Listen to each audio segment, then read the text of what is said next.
కృష్ణా గోదావరి నదీ జలాలపై అసెంబ్లీలో చర్చించి నిజాలు తేలుద్దామని అందుకు ప్రధాన ప్రతిపక్ష నేతగా కేసీఆర్ హాజరు కావాలని సీఎం రేవంత్ రెడ్డి స్పష్టం చేశారు. జూబ్లీహిల్స్లోని ఆయన నివాసంలో మంత్రి పొంగిలేటి శ్రీనివాసరెడ్డి, ప్రభుత్వ సలహాదారు వేం నరేందర్ రెడ్డితో కలిసి ఆదివారం మీడియాతో చిట్చాట్ నిర్వహించారు. ఈ సందర్భంగా సీఎం రేవంత్ రెడ్డి మాట్లాడుతూ కేసీఆర్ తెలంగాణ ముఖ్యమంత్రిగా ఉన్న 10 ఏళ్లలో రాష్ట్రానికి జరిగిన అన్యాయం ఉమ్మడి రాష్ట్రంలోనూ జరగలేదన్నారు. కృష్ణానది జలాల్లో తెలంగాణకు తీవ్ర అన్యాయం చేశారని ఆరోపించారు. కృష్ణానది జలాల్లో 34% వాటా 299 టీఎంసీల కోసం ఆయన సంతకాలు చేసి తీరని ద్రోహం చేశారని విమర్శించారు.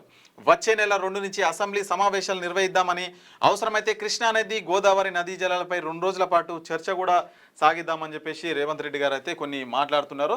సో వచ్చే నెల 2 నుంచి అసెంబ్లీ సమావేశాలు ఉన్నాయి. దమ్ముంటే అక్కడికి రావాలి, మాట్లాడుకోవాలి, బయట మాట్లాడు కాదు.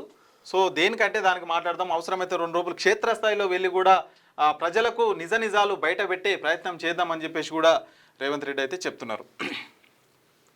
ఇప్పుడు ఈ ఒకవేళ అసెంబ్లీ పెడితే ఇరిగేషన్ మీద, తర్వాత 42% రిజర్వేషన్ పైన, రేపు వచ్చే ఎలక్షన్స్ పైన, వీటన్నిటిపైన చర్చించే అవకాశం ఉన్నది. సో ఖచ్చితంగా పెడతారేమో, జనవరిలో అసెంబ్లీ సమావేశాలు పెడతారేమో.